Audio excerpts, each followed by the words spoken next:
Today I will show you a common problem when uploading programs to the ESP32 development board. Normally when we upload code to this type of board, we just click the upload button in the Arduino IDE and the code uploads automatically. However, in some cases the program fails to upload to the ESP32. I will show you how to solve this issue. As I mentioned, let's take a look. I have already selected the ESP32 development board and the correct port number from the board manager. Now if I click upload button, you will notice that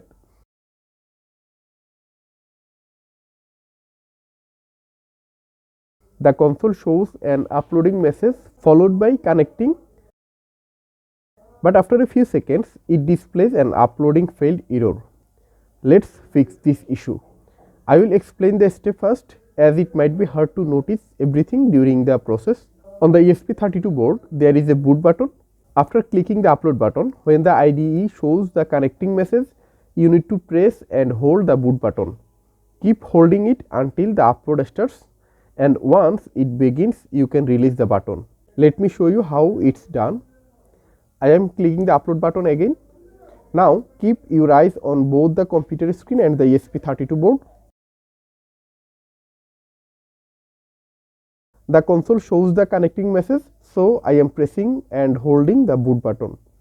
Once the upload starts, I release the button, and there it is, the code uploads successfully.